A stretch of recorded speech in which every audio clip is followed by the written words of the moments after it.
Hello friends, welcome to जेनिक जे study. मेरा नाम है अनूप तिवारी और आज मैं आप लोगों को इंजीनियरिंग मैकेनिक्स से रिलेटेड एक और बहुत इंपॉर्टेंट टॉपिक पढ़ाने वाला हूं, जिसे श्योर एंड शॉर्ट न्यूमेरिकल्स आएंगे। ठीक है, जिससे श्योर एंड शॉर्ट क्वेश्चंस आपके पूछे गए हैं, इस बार भी पूछे जाएंगे जब आप लोग पेपर देंगे, और वो है the kinematics of the objects. Previous lecture में मैंने आप लोगों को फ्रिक्शन के बारे में पढ़ाया था। मैंने उससे रिलेटेड कुछ 2-3 अच्छे न्यूमेरिकल्स करवाए थे आप लोगों को। आई होप आप लोगों को ये कॉन्सेप्ट समझ में आया होगा जो फ्रिक्शन में मैंने आप लोगों को कराया था। इस टॉपिक को स्टार्ट करने से पहले फ्रेंड्स, जो मैंने फ्रिक्शन में एक न्यूमेरिकल कराया था, जो बच्चे मेरा लगातार वीडियो देख रहे हैं, उसमें मैंने एक न्यूमेरिकल कराया था जिसमें मेरे हॉरिजॉन्टल से एक फोर्स था P, जो कि क्वेश्चन में लिखा था कि हॉरिजॉन्टल से 25 डिग्री बना रहा है। एक स्टूडेंट ने पर्सनली मैसेज करके मुझसे ये बोला कि सर, क्वेश्चन में ये नहीं कहा गया था कि यहीं पे 25 डिग्री बनेगा। कुछ बच्चों ने मुझसे डाउट पूछा कि 25 डिग्री ऐसे भी तो बन सकता था। ओके, ऐसे भी बन सकता था।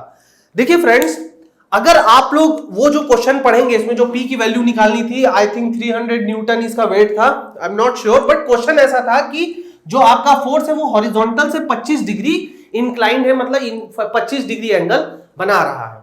जिन बच्चों का भी ये डाउट था कि सर 25 डिग्री डाउनवर्ड डायरेक्शन में भी हो सकता है और ये भी हॉरिजॉन्टल से मेरा 25 डिग्री बना रहा है, ठीक है, तो इसके लिए मैं आप लोगों को ये बता दूं कि देखिए फ्रेंड, जब भी हम लोग बाय डिफॉल्ट क्वेश्चन में कोई एंगल दिया जाता है, जब भी बाय डिफॉल्ट क्वेश्चन में कोई एंगल दिया जाता है किसी फोर्स का हॉरिजॉन्टल से, तो हमेशा याद रखना कि by the concept of the slope के कॉन्सेप्ट के हिसाब से हमेशा जो हमें एंगल मेजर करना पड़ता है वो एंटी क्लॉकवाइज डायरेक्शन में मेजर करना पड़ता है।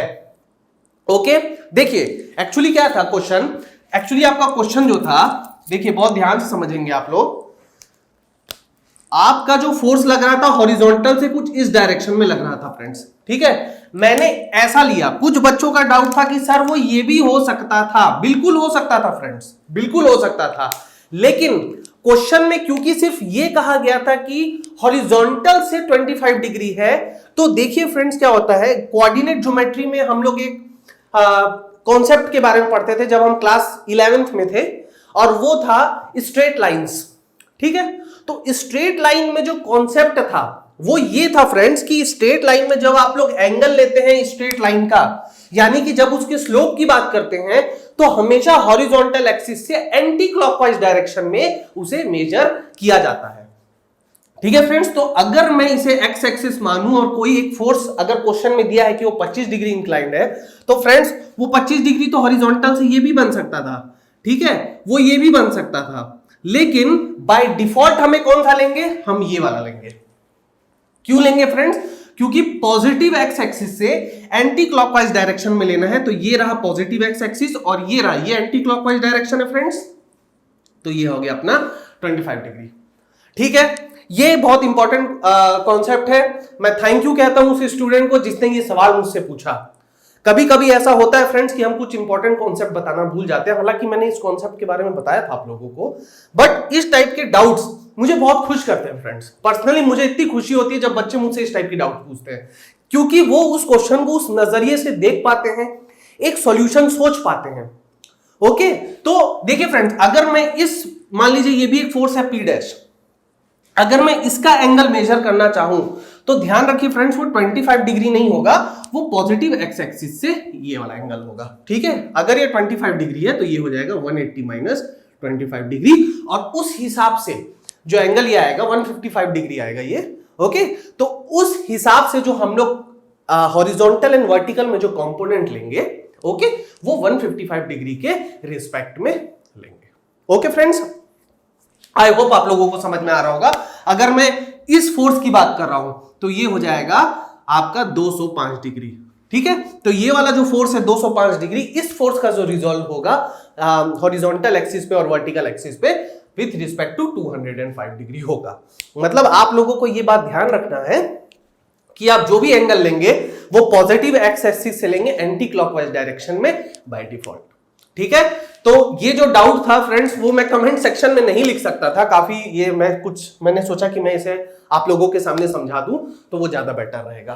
ठीक है, तो प्लीज इस चीज को आप लोग समझ लीजिए, एंगल हमेशा एंटी क्लॉकवाइज डायरेक्शन में लेंगे from the positive x axis. ठीक है फ्रेंड्स, चलिए बहुत बहुत शुक्रिया आप लोग के ऐसे डाउट पूछने का। जब बच्चे हमसे ऐसे डाउट पूछते हैं तो लगता है कि वो पढ़ रहे हैं, जब वो पढ़ रहे हैं तो इसका मतलब वो मेहनत कर रहे हैं, और जब वो मेहनत कर रहे हैं तो मुझे भी लगता है कि मैं भी बहुत मेहनत करूं। मैं इतना खुश हो जाता हूं, मैं आज सोचा था कि मैं सबसे पहले डाउट क्लियर करूंगा, उसके बाद आप लोगों को काइनेमेटिक्स ऑफ द ऑब्जेक्ट के कॉन्सेप्ट में जाऊंगा। तो चलिए फ्रेंड्स काइनेमेटिक्स की स्टार्ट करते हैं। नाउ देखिए, मैंने आप लोगों को बताया था कि इंजीनियरिंग मैकेनिक्स में जो काइनेमेटिक्स पार्ट है वो डायनामिक्स के अंडर का होता है। स्टैटिक्स में हम ऑब्जेक्ट को एनालाइज करते हैं जब वो रेस्ट की कंडीशन में होता है, और काइनेमेटिक्स में हम ऑब्जेक्ट्स को एनालाइज करते हैं जब वो मोशन की कंडीशन में होता है। ठीक, काइनेमेटिक्स मतलब डायनामिक्स के अंडर में। अब डायनामिक्स के भी दो पार्ट्स थे फ्रेंड्स, एक था काइनेटिक्स, एक था काइनेमेटिक्स। काइनेटिक्स में हम फोर्स को कंसीडर करते थे, काइनेमेटिक्स में हम फोर्सेस को कंसीडर नहीं करते हैं। लेकिन फ्रेंड्स मैं आप लोगों को कॉन्सेप्ट ऑफ काइनेटिक्स और कॉन्सेप्ट ऑफ काइनेमेटिक्स दोनों इसी में पढ़ा दूंगा, क्योंकि बहुत वास्ट और बहुत ब्रॉड सिलेबस नहीं है, बहुत ही कन्फाइंड सिलेबस है जब मैं बीपीएससी एई की बात करूं। ठीक है, तो चलिए यहां पे कुछ कुछ चीजें हैं जो मैं आप लोगों को लिखवा देता हूं। मैकेनिकल एंड सिविल, आप लोगों को शायद ये जो मैं अभी लिखवा रहा हूं मैक्सिमम चीजें पता होंगी, बट मेरे रिकमेंडेशन से आप लोग भी उस चीज को लिखिए, और इलेक्ट्रिकल वाले इसे बहुत अच्छे से नोट करिएगा। तो चलिए सबसे पहले मैं लिख रहा हूं मास। ठीक है, इसके बारे में मैंने आप लोगों को बताया भी है, लेकिन मैं क्या कर रहा हूं, हर चीज को प्रॉपरली लिखवा रहा हूं ताकि आपको कोई कंफ्यूजन ना हो विद प्रॉपर एसआई यूनिट्स। चलिए, तो मास क्या होता है, अगर मैं कहूं किसी भी ऑब्जेक्ट के मास के बारे में, तो मास क्या होता है, it is the amount of matter contained in a body. It is the amount of matter contained in a body and occupies some space. इसका क्या मतलब हुआ friends, mass of the body की जब मैं बात करूं तो ये एक मास जो होता है वो ऑब्जेक्ट का वो प्रॉपर्टी होता है जिसमें हम ये डिसाइड करते हैं कि उसमें कितना मैटर पहले से कंटेन्ड है, और वो क्या करता है, कुछ ना कुछ स्पेस ऑक्यूपाई करता है। फॉर एग्जाम्पल अगर मैं अपनी बात करूं तो मेरा भी कोई मास है, ठीक है, और मेरा जो मास है तो मैं क्या कर रहा हूं, अपनी एनवायरनमेंट में कुछ स्पेस ऑक्यूपाई कर रहा हूं। जो स्पेस की मैं बात कर रहा हूं वो मेरे वॉल्यूम को दर्शाएगा, और जो मेरे मैटर है, जो मेरा मैटर किसी चीज पे कंटेन्ड है वो उसके मास को दर्शाता है। ठीक है फ्रेंड्स, नाउ एक बात बहुत अच्छे से ध्यान रखेंगे कि मास जो होता है कांस्टेंट होता है। Mass of an object is always constant. Mass of an object is a constant property. ठीक है फ्रेंड्स, ये कांस्टेंट होता है, ये कभी भी नहीं बदलेगा। मतलब अगर किसी न्यूमेरिकल में आपको मास दिया गया है तो आप उसे as a constant property deal करेंगे। ठीक है, वो बदलेगा नहीं with respect to time, with respect to environment, किसी भी चीज की वजह से मास में चेंज नहीं आएगा। ठीक है, किसी भी ऑब्जेक्ट का मास यूनिवर्स के किसी भी पॉइंट पे बराबर होगा। ठीक है, इसका जो ऐसा यूनिट होता है फ्रेंड्स, ऐसा यूनिट वो होता है केजी, यानी कि किलोग्राम। ओके, ये था हमारा बेसिक मास। इसके बाद जो मैं दूसरा चीज लिखवा रहा हूं फ्रेंड्स, इसके बाद जो दूसरी चीज है वो है weight of an object. Weight of an object, ठीक है, ये मैं आप लोगों को लिखवा रहा हूं। चलिए इसको भी समझेंगे, वेट क्या होता है, इसको भी लिख लेंगे। It is the amount of force by which a body is attracted towards the center of the earth। Okay, बहुत इजी सा डेफिनेशन है। आई होप मैंने बहुत छोटा ना लिखा हो, आप मैं एक बार पढ़ भी देता हूं। It is the amount of force by which a body is attracted towards the centre of the earth. ठीक है, ये मेरा वेट कहलाता है। अब देखिए फ्रेंड्स, वेट का कुछ बहुत ही इंटरेस्टिंग फैक्ट मैं आप लोगों को बता देता हूं। वेट जो होता है फ्रेंड्स, फोर्स होता है सबसे पहली चीज। ठीक है, अगर वेट हमारा फोर्स है तो इसका जो ऐसा यूनिट होगा वो होगा न्यूटन। ठीक है, ये चीज आप लोगों को पता है।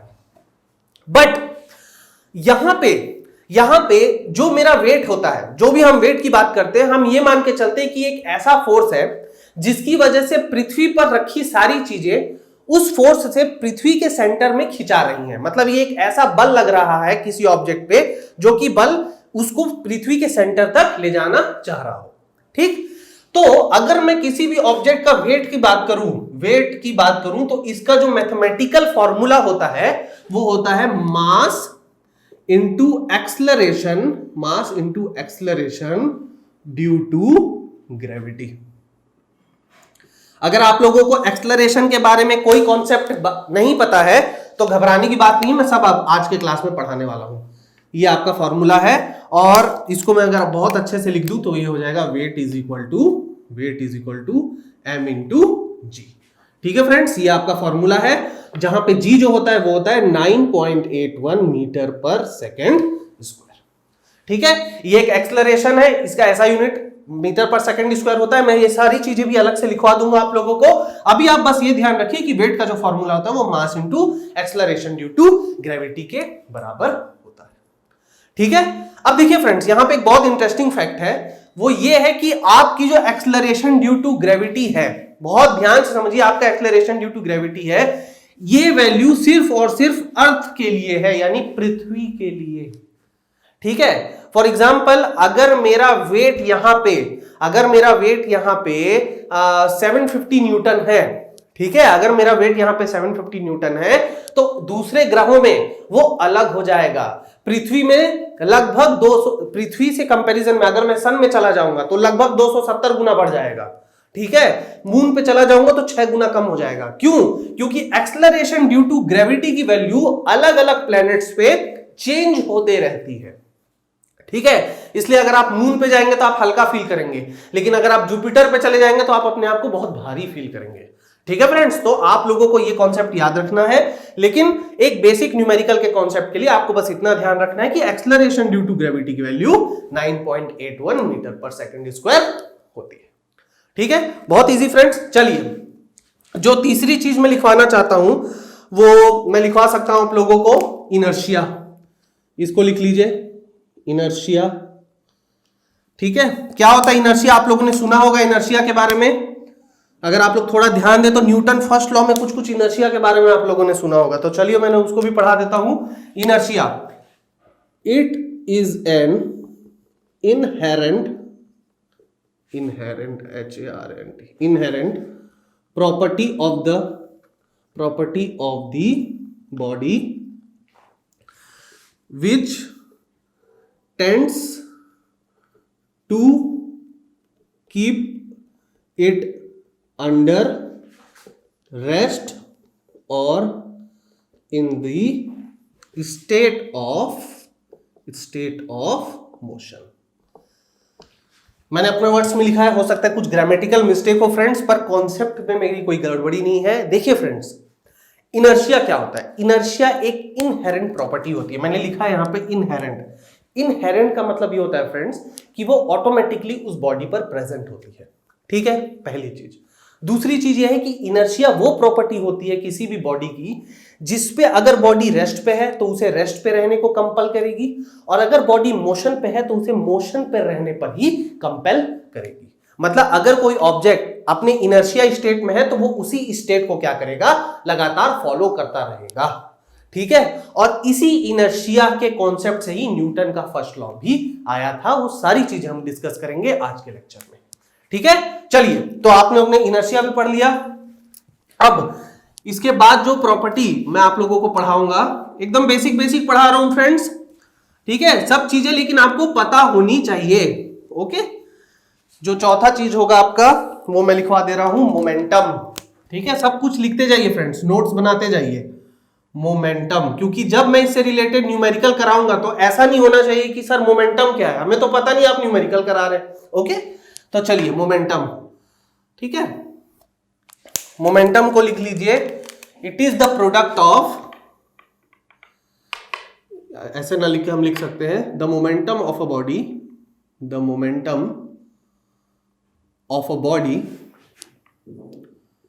Is the product of is the product of the mass of the body,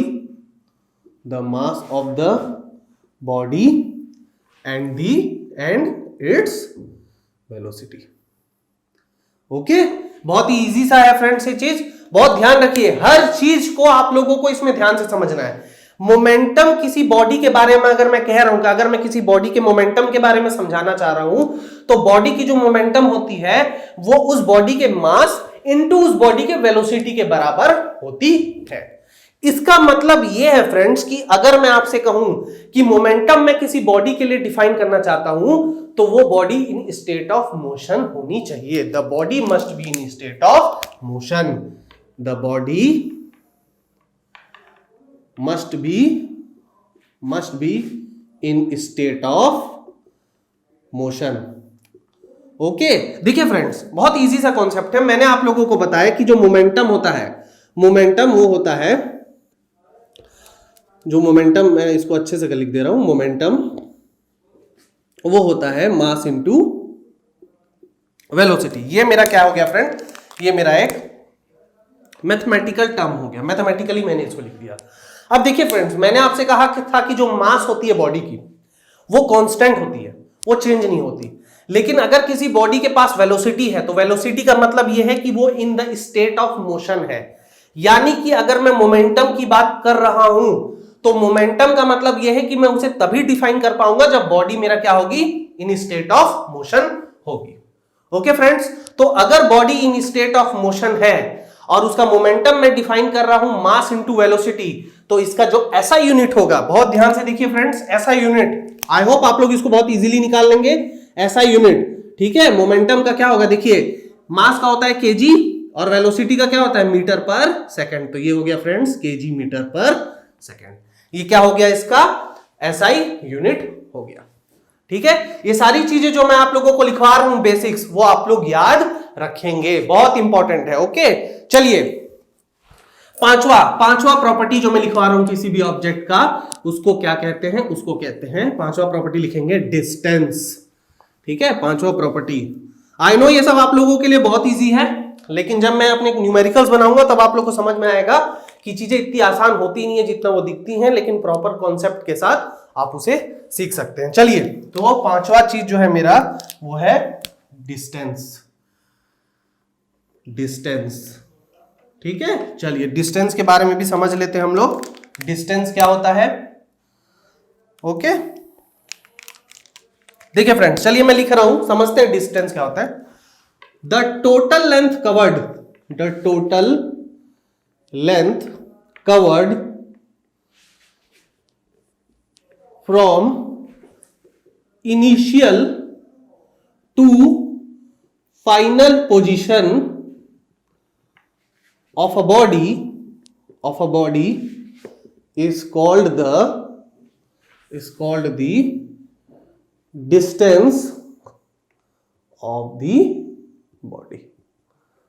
ठीक है, इसका मतलब यह है फ्रेंड्स कि कोई बॉडी अपनी इनिशियल स्टेट से लेकर अपनी फाइनल स्टेट जाने में जो टोटल लेंथ को कवर करता है, वही उस बॉडी का क्या कहलाता है, डिस्टेंस कहलाता है। ओके, नाउ इसका जो ऐसा यूनिट होता है, चलिए मैं ये भी लिख देता हूं, इसका जो ऐसा यूनिट होता है, ऐसा यूनिट ये होता है मीटर। ठीक है, बहुत इजी है फ्रेंड्स। मैं यहां तक चला, मान लीजिए 1 मीटर, फिर वहां तक चला 1 मीटर, तो मेरा टोटल डिस्टेंस मैंने कितना कवर किया, 1 मीटर यहां और 1 मीटर यहां, 2 मीटर। ठीक, ये मेरा बेसिक सा कॉन्सेप्ट है। मैंने क्या किया, ये एक्चुअली क्या है, टोटल ये लेंथ है, और लेंथ का जो ऐसा यूनिट होता है, ठीक है, length is a fundamental quantity, तो लेंथ का जो ऐसा यूनिट होता है वो होता है मीटर। तो क्योंकि डिस्टेंस टोटल लेंथ ही है, इसलिए उसका भी ऐसा यूनिट क्या हो गया, मीटर हो गया। आप लोगों ने एक कॉन्सेप्ट पढ़ा होगा, distance is equal to speed into time. Distance is equal to speed into time. ठीक है, तो इसीलिए जो मेरा नेक्स्ट चीज है, जो मेरा नेक्स्ट टॉपिक आएगा, वो आएगा स्पीड। ठीक है, स्पीड। चलिए इसको भी देखते हैं, स्पीड क्या है। द टोटल डिस्टेंस कवर्ड, बहुत ध्यान से समझिएगा फ्रेंड्स आप लोग, the total distance covered divided by the total time taken is known as speed of the object. Okay friends, बहुत इजी है। डिस्टेंस के ही कॉन्सेप्ट से आप स्पीड के कॉन्सेप्ट को क्या कर सकते हैं, कोरिलेट कर सकते हैं। डिस्टेंस क्या है, टोटल लेंथ कवर करना। From initial state to final state का आने से हमने टोटल जितना लेंथ कवर किया वही हमारा क्या होता है, डिस्टेंस। अब उस टोटल डिस्टेंस को कवर करने में कितना टाइम लगा, और जब हम उसका रेशियो लेंगे तो वो क्या निकल के आ जाएगा, स्पीड निकल के आ जाएगा। तो अगर मैं मैथमेटिकली इसको बताऊं, चलिए इसको भी मैं थोड़ा मिटा देता हूं फ्रेंड्स, आई होप आप लोग इसको लिख लिए होंगे। अगर मैं इसको मैथमेटिकली लिखना चाहूं, ठीक है, चलिए अगर मैं इसको मैथमेटिकली लिखना चाहूं तो क्या हो जाएगा, speed is equal to distance upon time. ठीक है, ये हमारा क्या है, फॉर्मूला, बेसिक सा फॉर्मूला है। ठीक, अब अगर मैं इसका एसआई यूनिट का बात करूं, एसआई यूनिट, तो एसआई यूनिट क्या होगा फ्रेंड्स, एसआई यूनिट देखिए, एसआई यूनिट ये देखिए, ये क्या होगा, डिस्टेंस का मीटर और टाइम का सेकंड, तो एसआई यूनिट हो गया मीटर पर सेकंड। ओके, मैं यहां पे क्या कर रहा हूं, एक बेसिक सा डायग्राम बना रहा हूं ताकि आप लोग कभी कंफ्यूज ना हो। ठीक है, देखिए मैं क्या कर रहा हूं, एक डायग्राम बना रहा हूं।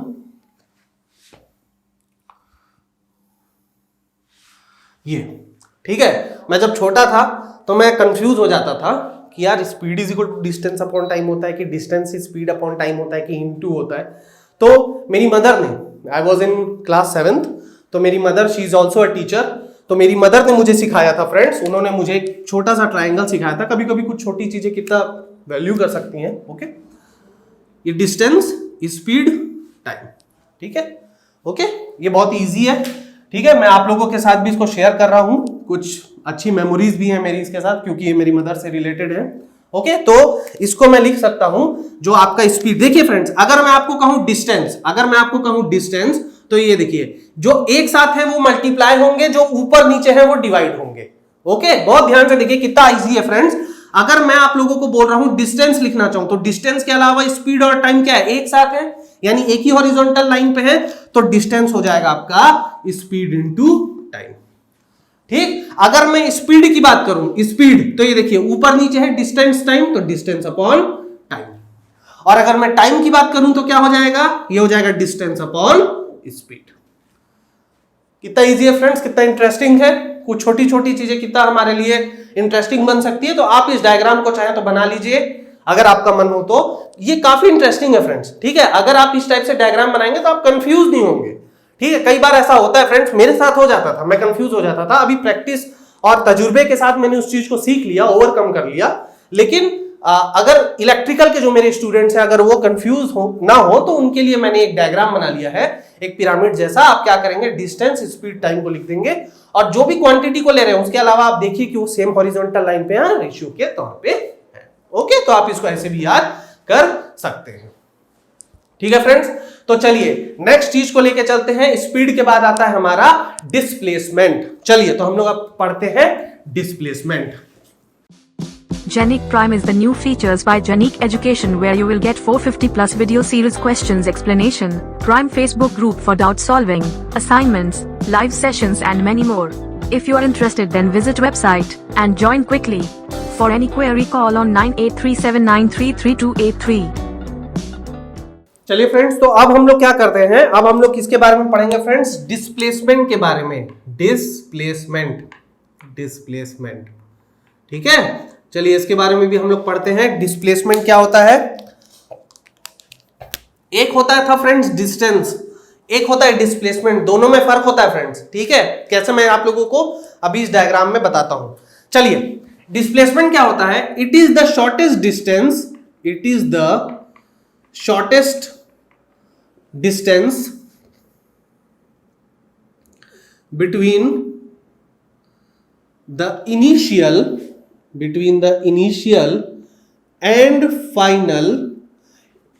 initial and final position of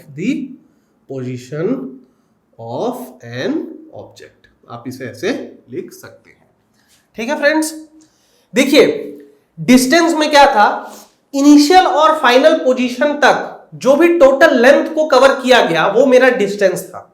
ठीक है, यहां पे जो डिस्प्लेसमेंट होता है वो इनिशियल और final position of an object का मिनिमम, या मैं कह सकता हूं क्या बोलते हैं, शॉर्टेस्ट डिस्टेंस कहते हैं।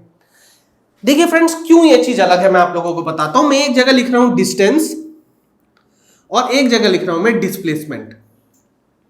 ठीक है, अब देखिए, मान लीजिए कि मेरे पास दो पॉइंट है। मान लीजिए मेरे पास एक इनिशियल पॉइंट है और एक है मेरा फाइनल पॉइंट। मैं इसको इनिशियल पॉइंट मान लेता हूं, इसको मैं फाइनल पॉइंट मान लेता हूं। अब मैं क्या कर रहा हूं फ्रेंड्स, इनिशियल और फाइनल पॉइंट के बीच की जो दूरी है, इनिशियल और फाइनल पॉइंट्स के बीच की जो दूरी है, मान लीजिए वो है 100 मीटर। एकदम बेसिक सा चलते हैं फ्रेंड्स। अगर मैं इनिशियल से फाइनल गया और फाइनल से फिर इनिशियल आया, देखिए बहुत ध्यान से समझिए मैं क्या बोल रहा हूं फ्रेंड्स।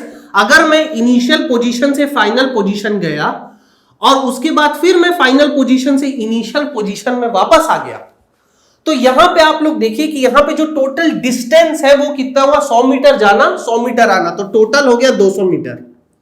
ठीक, लेकिन अगर मैं डिस्प्लेसमेंट की बात करूं तो देखिए ऑब्जेक्ट का जो इनिशियल पोजीशन था वो यहीं पे था और ऑब्जेक्ट का फाइनल पोजीशन भी क्या हुआ, जब वो वापस आया फाइनल पोजीशन, देखिए जो बहुत ध्यान से समझिए, इनिशियली ऑब्जेक्ट इस पॉइंट पे था, इनिशियल पॉइंट पे, वो फाइनल पॉइंट पे गया और फिर वापस यहीं पे आ गया। तो ऑब्जेक्ट का जो इनिशियल पोजीशन था और ऑब्जेक्ट का जो फाइनल पोजीशन था दोनों एक ही जगह पर था। अगर दोनों एक ही जगह पर था तो उन दोनों के बीच का जो मिनिमम दूरी है वो कितना था फ्रेंड्स, वो 0 था। इसलिए इस केस में जो डिस्प्लेसमेंट हो गया वो हो गया मेरा 0। बहुत ध्यान से समझिए फ्रेंड्स। मैं एक और इसमें इसी में एक एग्जांपल ले लेता हूं। अगर मैं आप लोगों से कहूं कि एक बॉडी इनिशियल से फाइनल पोजीशन में गई, यहां पे गई है ना, I2F गई, उसके बाद वापस इसके हाफ में आ गई, मतलब 100 मीटर पहले उस बॉडी ने कवर किया फ्रॉम I2F और उसके बाद वो वापस 50 मीटर की दूरी पे यहां पे आ गई, इस मतलब मिड में आ गई। तो उस केस में डिस्टेंस डिस्प्लेसमेंट क्या होगा, तो देखिए डिस्टेंस होगा 100 + 50 यानी कि 150 मीटर, और जो डिस्प्लेसमेंट होगा, मैंने क्या कहा, ऑब्जेक्ट के इनिशियल और फाइनल पोजीशन, ऑब्जेक्ट इनिशियली कहां पे था, इनिशियल पोजीशन पे था और अब वो कहां पे पहुंच चुका है, इधर पहुंच गया, और इन दोनों के बीच की दूरी कितनी है, 50 मीटर। तो इस केस में जो डिस्प्लेसमेंट होगा वो हो जाएगा 50 मीटर। ओके, अगर आप लोगों को ये कॉन्सेप्ट समझ में आ रहा है तो चलिए मैं आप लोगों से एक क्वेश्चन पूछता हूं जिसका आप लोग आंसर देंगे। ठीक है, 2 से 3 क्वेश्चन पूछ ले रहा हूं मैं आप लोगों को, आप लोग इसको कमेंट सेक्शन में लिख के मुझे बताएंगे। जो बच्चे सीरियसली पढ़ रहे हैं वही कमेंट सेक्शन में लिखें, जो टाइम पास करने के लिए मेरे वीडियोस देख रहे हैं वो प्लीज मेरे कमेंट सेक्शन में कुछ ना लिखें। ठीक, तो चलिए, मेरे पास एक रेक्टेंगुलर फील्ड है फ्रेंड्स। ठीक है, एक रेक्टेंगुलर फील्ड है ABCD। ठीक है, ये जो डिस्टेंस है फ्रेंड्स ये 100 मीटर, ये डिस्टेंस है 50 मीटर। एक ऑब्जेक्ट A से लेकर B तक गया फ्रेंड्स, A से लेकर B तक गया, फिर B to C गया और फिर C to D आ गया। ठीक है, एक ऑब्जेक्ट है वो A से B तक गया, B से C और C से वो फाइनली कहां पे आ गया, D पर आ गया। इस केस के लिए मुझे आप लोगों को मुझे डिस्टेंस की वैल्यू लिखनी है और डिस्प्लेसमेंट की वैल्यू लिखनी है। ठीक है, ओके फ्रेंड्स, इस केस के लिए आप लोग क्या लिखेंगे, डिस्टेंस की वैल्यू और डिस्प्लेसमेंट की वैल्यू। थोड़ा ठहर जाइए, और क्वेश्चन है। ठीक है, ये रहा मेरा पहला क्वेश्चन, इसको नोट कर लीजिए अपने वर्ड्स में, जैसा भी आप लोगों को समझ में आ रहा है। आप लोगों को मुझे बताना है A से लेकर B, B से C और C से D। तो इस केस में मेरा टोटल डिस्टेंस कितना हुआ, टोटल डिस्प्लेसमेंट कितना हुआ। ठीक है, एक और क्वेश्चन मैं आप लोगों से पूछ रहा हूं, वो भी आप लोग मुझे बताएंगे। चलिए, वो ये है क्वेश्चन कि मेरे पास एक सर्कुलर फील्ड है। ओके, इस सर्कुलर फील्ड का जो रेडियस है वो है 7 मीटर। ठीक है, इस सर्कुलर फील्ड का जो रेडियस है वो है 7 मीटर। एक ऑब्जेक्ट पॉइंट A से B गया और B से फिर कहां पे आया फ्रेंड्स, C पे। बहुत ध्यान से समझिए, मेरा जो एक ऑब्जेक्ट है वो A से लेकर B से होते हुए C तक आ गया है फ्रेंड्स। ओके, ये इसका इनिशियल पॉइंट है और ये इसका फाइनल पॉइंट है। इस केस के लिए आपको मुझे डिस्टेंस बताना है और डिस्प्लेसमेंट बताना है। ठीक है, ये भी आप मुझे क्या करेंगे, कमेंट सेक्शन पर लिखकर बताएंगे। ओके, दोनों केस के लिए आप लोगों को मुझे क्या करना है, डिस्टेंस और डिस्प्लेसमेंट की वैल्यू बतानी है। आई होप आप लोग से ही बन जाएगा। ठीक है, ओके चलो। ओके फ्रेंड्स, तो मैं इसको मिटा देता हूं। ये आप लोगों का असाइनमेंट जैसा है, थोड़ा सा दिमाग लगाइए और मुझे बताइए। इसी टाइप के क्वेश्चन आते हैं फ्रेंड्स, ठीक है, लेंथी क्वेश्चंस नहीं आते, बेसिक कॉन्सेप्ट आता है। ओके चलिए, तो डिस्प्लेसमेंट के बारे में भी मैंने आप लोगों को बता दिया कि it is the minimum distance between the initial position and the final position of the object. ठीक है, इसका जो SI यूनिट होता है, इसका जो SI यूनिट होता है फ्रेंड्स, ये भी क्या होता है, SI यूनिट। अभी हमने न्यूमेरिकल से देख भी लिया था, इसका भी SI यूनिट क्या होता है, मीटर होता है। ठीक है, ओके। नाउ जो इसके बाद हम करेंगे, ये 7th पॉइंट था हमारा, ठीक है। 6th था हमारा स्पीड, 7th है डिस्प्लेसमेंट, 8th हमारा जो है वो है वेलोसिटी। ठीक है फ्रेंड्स, वेलोसिटी। चलिए वेलोसिटी के बारे में समझ लेते हैं। वेलोसिटी क्या है, इट इज द, बहुत इजी डेफिनेशन है फ्रेंड्स इसका, it is the rate of change of, क्या है friends, displacement. It is the rate of change of displacement.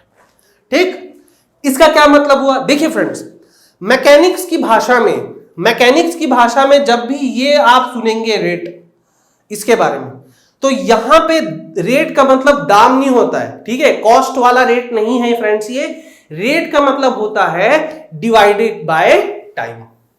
ठीक है, यानी कि पर यूनिट टाइम के रिस्पेक्ट में किसी भी चीज को डिफाइन करने को ही हम क्या कहते हैं, रेट कहते हैं। जैसे मैं कह सकता हूं कि speed is the rate of change of distance. ठीक है, स्पीड क्या था हमारा, डिस्टेंस अपॉन टाइम था।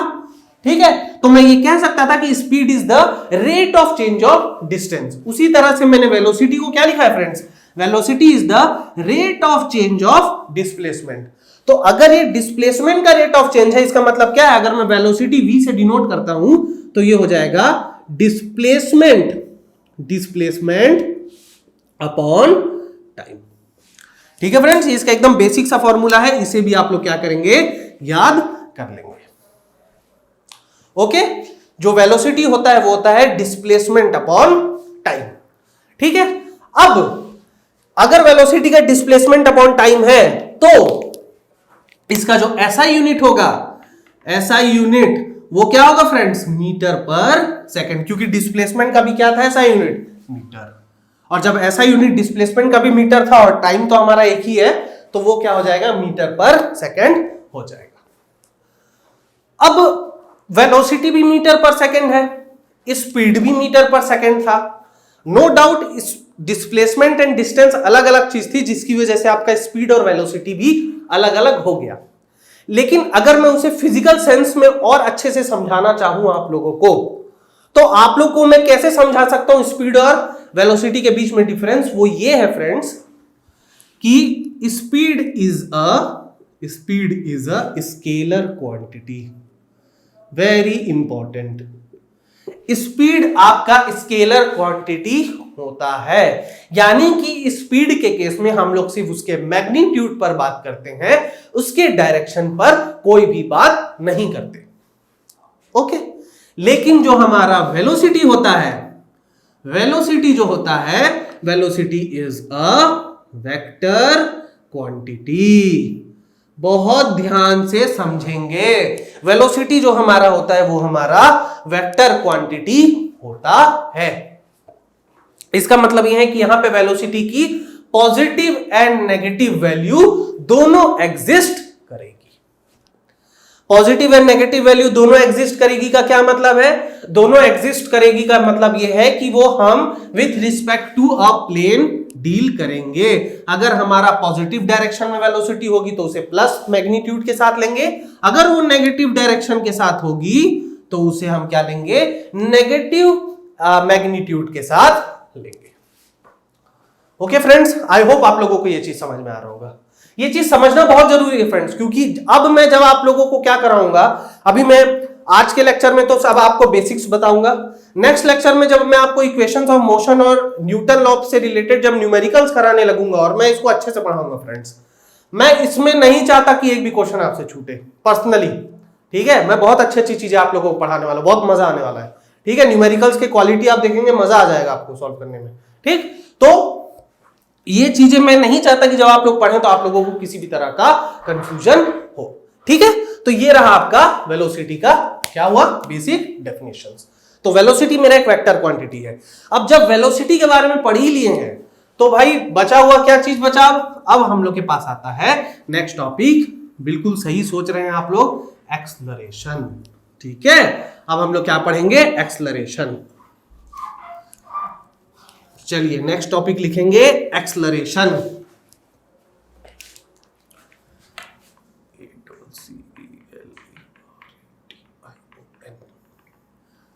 मेरी थोड़ी स्पेलिंग में मेरे को प्रॉब्लम होती है फ्रेंड्स, कभी कभी होता है लिखते लिखते मैं स्पेलिंग भूल जाता हूं, आई डोंट नो क्यों,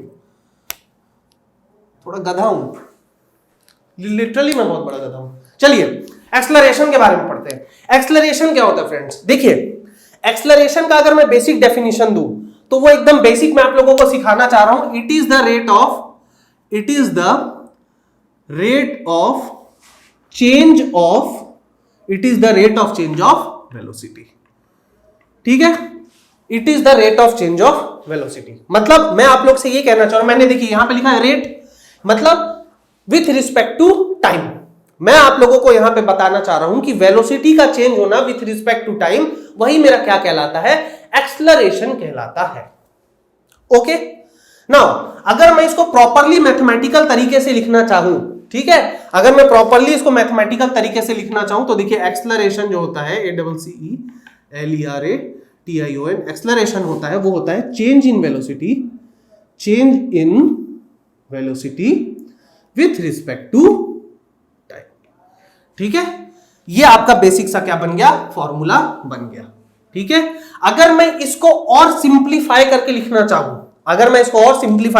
चाहूं, तो देखिए एक्सलरेशन क्या होता है, ये होता है final velocity minus initial velocity divided by time. ठीक है, इस चीज को आप लोग लिख लेंगे। ठीक, अगर मैं फाइनल वेलोसिटी को v से डिनोट कर रहा हूं, बहुत ध्यान से देखिए, अगर मैं फाइनल वेलोसिटी को v से डिनोट कर रहा हूं और इनिशियल वेलोसिटी को u से डिनोट कर रहा हूं, तो एक्सलरेशन हो जाएगा v minus u by t। इस चीज को आप लिख लेंगे। ओके फ्रेंड्स, मैंने आप लोगों को मास के बारे में बताया, वेट के बारे में बताया, मैंने आप लोगों को मोमेंटम के बारे में बताया, स्पीड के बारे में बताया, वेलोसिटी, डिस्टेंस, डिस्प्लेसमेंट, एक्सलरेशन, इसके बारे में बताया, और कुछ चीजें हैं फ्रेंड्स मेरे हिसाब से जो आप लोगों को लिखवा देना चाहिए। तो जो नेक्स्ट चीज मैं आप लोगों को लिखवा रहा हूं फ्रेंड्स, वो है यूनिफॉर्म एक्सलरेशन। ओके, चलिए यूनिफॉर्म एक्सलरेशन, नेक्स्ट चीज जो है आपका वो है यूनिफॉर्म एक्सलरेशन, यूनिफॉर्म एक्सलरेशन। थोड़ा सा समझ लेते हैं फ्रेंड्स यूनिफॉर्म एक्सलरेशन क्या होता है। ठीक है, देखिए अगर आपका एक्सलरेशन कांस्टेंट है, बहुत ध्यान से समझिए, बहुत इजी सा है, अगर आपका एक्सलरेशन कांस्टेंट है तो वो यूनिफॉर्म एक्सलरेशन कहलाता है। If the acceleration is constant,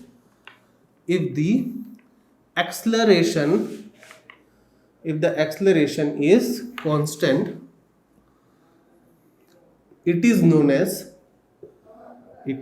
called लिख देता हूं, it is called uniform acceleration।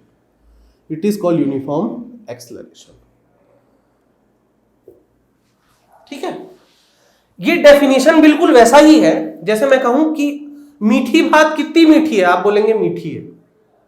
अरे भाई मैंने तो लिखा ही है यूनिफॉर्म एक्सलरेशन, तो अगर मैं लिख रहा हूं कि if the acceleration is constant it is called uniform acceleration, भाई ये तो इसके नाम से ही समझ में आ रहा है, इसका फिजिकल सिग्निफिकेंस क्या है।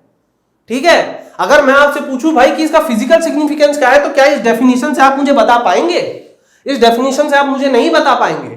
देखिए फ्रेंड्स, यूनिफॉर्म एक्सलरेशन का फिजिकल सिग्निफिकेंस ये है कि जो वेलोसिटी जिस रेट से चेंज हो रही है उसी रेट से कंटिन्यू चेंज होते जा रही है with equal interval of time. देखिए बहुत ध्यान से समझिए, एक्चुअली जो यूनिफॉर्म एक्सलरेशन का जो कॉन्सेप्ट है, यूनिफॉर्म एक्सलरेशन का मतलब ये है फ्रेंड्स कि the velocity, the change of velocity is uniform in equal interval of time.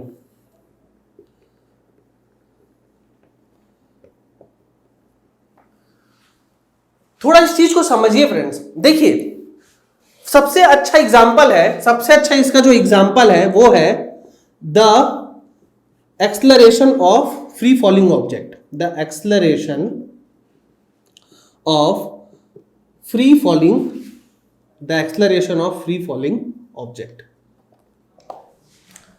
इसी को हम कहते हैं acceleration due to gravity, 9.81 metre पर सेकेंड स्क्वायर।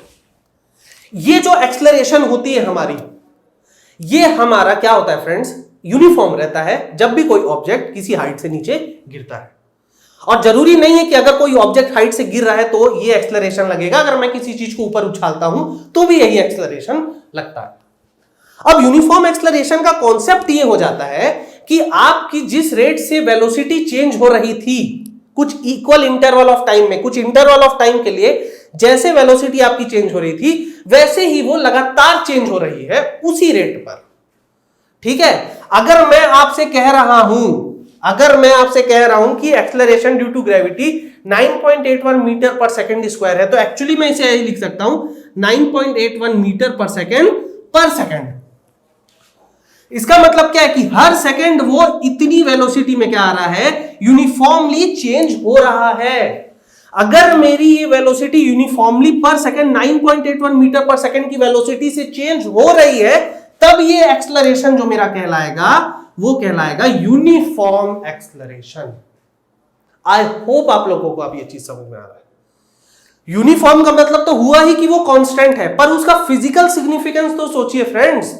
फिजिकल सिग्निफिकेंस ये है, देखिए मैं आपको बहुत अच्छे से इस चीज को समझाता हूं, ये समझना बहुत जरूरी है। ठीक है, ये समझना बहुत जरूरी है, तभी आप लोगों को रिटार्डेशन, नॉन यूनिफॉर्म एक्सलरेशन, ये सब का कॉन्सेप्ट भी ऑटोमेटिकली समझ में आ जाएगा। देखिए एक्सलरेशन का जो ऐसा यूनिट होता है, मैं इसको इस तरीके से समझाऊंगा, ये होता है मीटर पर सेकेंड स्क्वायर। मैंने आप लोगों को बताया भी था कि जो इसका फॉर्मूला होता है एक्सलरेशन का, वो होता है velocity with respect to time. Velocity का ऐसा यूनिट होता है मीटर पर सेकेंड डिवाइडेड बाय सेकेंड, तो ये ऑटोमेटिकली बन जाता है मीटर पर second square.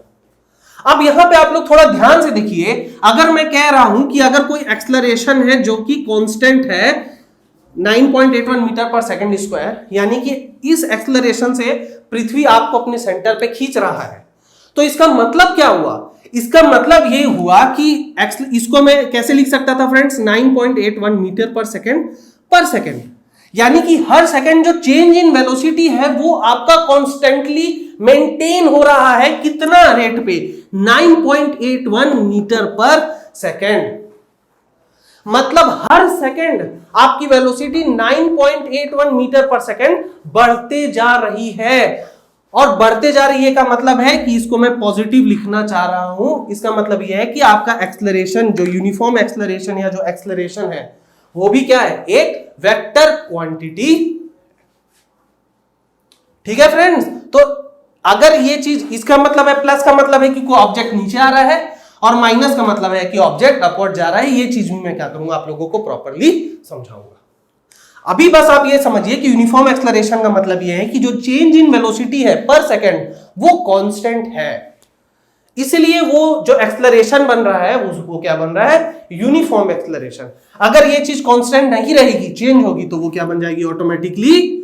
Non uniform acceleration. Non uniform acceleration. I hope अब आप लोगों को ये चीज समझ में आ रहा होगा। ये नॉन यूनिफॉर्म एक्सलरेशन नहीं है अगर ये चीज नहीं होगा तो। ठीक है, यानी कि अगर पर सेकंड आपकी वेलोसिटी कॉमन रेट से इंक्रीज नहीं हो रही है, अनकॉमनली इंक्रीज हो रही है या डिक्रीज हो रही है, तो वो मेरा क्या कहला जाएगा? नॉन यूनिफॉर्म एक्सलरेशन कहलाएगा। ठीक है फ्रेंड्स, इसके बाद जो लास्ट है जो मैं आज आप लोगों को बताऊंगा वो है रिटार्डेशन। ओके, आज जो इसके बाद जो लास्ट है वो है रिटार्डेशन। ठीक है, चलिए तो लास्ट टॉपिक को कर लेते हैं आज का, रिटार्डेशन। रिटार्डेशन। देखिए फ्रेंड्स, रिटार्डेशन जो होता है वो एक्सेलरेशन का अपोजिट होता है। ओके, तो रिटार्डेशन एक्सेलरेशन का मतलब ये होता है, अगर मैं इसको अच्छे से लिखूं तो the negative acceleration, the negative acceleration, LERATION, the negative acceleration is called the retardation of the object, retardation of an object। ठीक है, अब अगर मैं कह रहा हूं कि ये नेगेटिव एक्सेलरेशन होता है, इसका मतलब क्या हुआ? इसका मतलब क्या हुआ फ्रेंड्स, अगर मैं इसको भी आपको फिजिकल सेंस में समझाना चाहूं तो बहुत ध्यान से देखिए। अगर मैं मान लीजिए कोई भी एक ऑब्जेक्ट ले रहा हूं, फॉर एग्जांपल मैं एक कार ले रहा हूं, ठीक है, थोड़ा सा ओके, तो मान लीजिए कार है, इस कार की वेलोसिटी है ये डायरेक्शन में। मैंने आप लोगों को बताया था कि velocity is a vector quantity, तो ध्यान रखेंगे कि वेलोसिटी का डायरेक्शन भी बहुत इंपॉर्टेंट है। अगर वेलोसिटी वेक्टर है तो acceleration is also a vector quantity, बहुत ध्यान रखेंगे आप लोग। तो अगर मैं कह रहा हूं कि ये बॉडी एक्सेलरेट कर रही है, बहुत ध्यान से सुनिए, अगर मैं कह रहा हूं कि ये बॉडी एक्सेलरेट कर रही है, मतलब विथ रिस्पेक्ट टू टाइम इसकी वेलोसिटी क्या हो रही है? इंक्रीज हो रही है। ठीक है, लेकिन अगर मैं आप लोगों से कहूं कि बॉडी रिटार्ड कर रही है, मतलब बॉडी पे रिटार्डेशन है, तो इसका मतलब यह है कि यहां पे एक नेगेटिव एक्सेलरेशन है। ठीक है, इसी को हमने क्या कहा? रिटार्डेशन। इसी को हमने क्या कहा? रिटार्डेशन। मैंने क्या कहा? रिटार्डेशन क्या होता है? Negative acceleration. अगर मैं आपको कह रहा हूं कि रिटार्डेशन जो है नेगेटिव एक्सेलरेशन है, इसका मतलब क्या हुआ? इसका मतलब ये हुआ कि आपकी वेलोसिटी जो होगी बॉडी की, वेलोसिटी ऑफ द बॉडी, ये क्या होगी? ये डिक्रीज होगी, विल डिक्रीज। एक्सेलरेशन में DECREASE। ठीक है, वेलोसिटी ऑफ द बॉडी क्या होगी? डिक्रीज होगी। अब अगर मैं बोल रहा हूं रिटार्डेशन की वजह से ऑब्जेक्ट की वेलोसिटी डिक्रीज होगी, और ये जो एक्सेलरेशन खुद है ये एक वेक्टर क्वांटिटी है, और नेगेटिव का मतलब क्या हुआ? अपोजिट डायरेक्शन में लग रहा है। तो मैं इसको ऐसे बना सकता हूं फ्रेंड्स, इसको मैं ऐसे बना सकता हूं,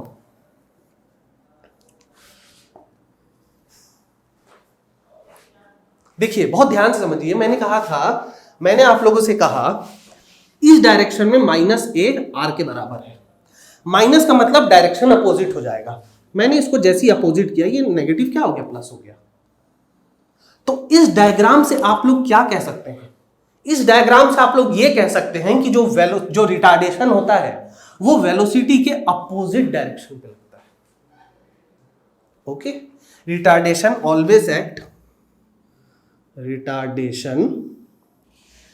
acts opposite to the direction